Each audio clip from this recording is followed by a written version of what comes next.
जय श्री राधे, जय श्री कृष्णा। कार्तिक मास महात्म्य अध्याय 35। पाप पुण्य का प्रतिफल।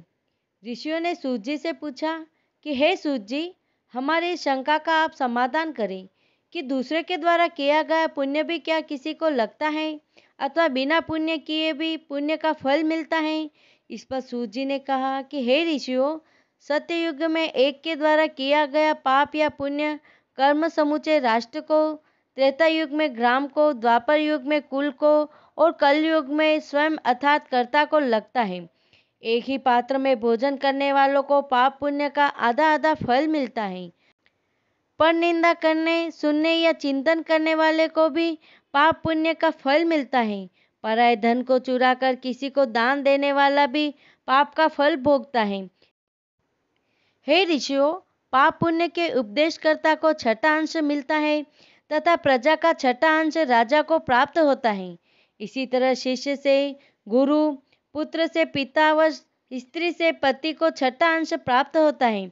अतः बिना दिए भी एक दूसरे को पाप पुण्य के फलों की प्राप्ति होती है। हे ऋषियों, इससे संबंधित इस प्राचीन कथा का आप श्रवण करें। उज्जैनी नगरी में किसी समय धनेश्वर नाम का एक ब्राह्मण रहता था। ब्राह्मण के कर्म क्या होते हैं, इससे वह अनभिज्ञ था। वह सदैव जुआ खेलता, मदिरा पान करता, पशुओं को मारकर उनकी खालें बेचता, वेश्याओं के पास जाता था। इस प्रकार वह अनेक पाप कर्मों को किया करता था। एक समय वह महिष्मती नगर में चीजों का क्रय विक्रय करने गया और वहां 1 मास तक रहा। इस मध्य एक दिन उसने नर्मदा नदी के तट पर ब्राह्मणों का पूजन और संध्या समय दीपदान महोत्सव देखा। उसी रात्रि को उसे सर्प ने काट लिया। लोगों ने तुलसी युक्त नर्मदा का जल उसके मुख में डाला। कुछ ही देर बाद उसकी मृत्यु हो गई और उसे यमदूत उठाकर ले गए। यमराज ने उसे खोलते हुए तेल के कढ़ाई में डालने का आदेश दिया। यमदूत ने उसे खोलते हुए तेल के कढ़ाई में डाला तो यह देखकर चकित रह गए कि खोलता हुआ तेल ठंडा हो गया।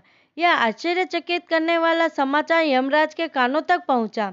उसी समय नारद जी भी यमलोक आ पहुंचे। यमराज ने उनका स्वागत सत्कार करके इस अनहोनी घटना के बारे में बताया तो नारद जी ने कहा कि हे यमराज, इसमें आश्चर्य की कोई बात नहीं है।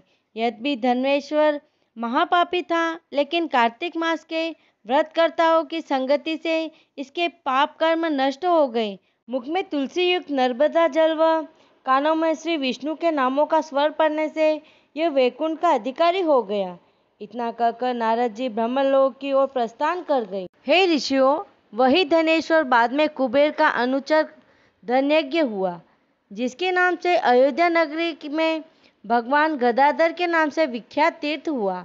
इस प्रकार कार्तिक मास के व्रत प्रभाव के कारण पापों का शमन होता है। इति से कार्तिक मास महात्म्य अध्याय 35 संपूर्ण। ओम नमो भगवते वासुदेवाय। ओम नमो भगवते वासुदेवाय। ओम नमो भगवते श्रीमन्नारायण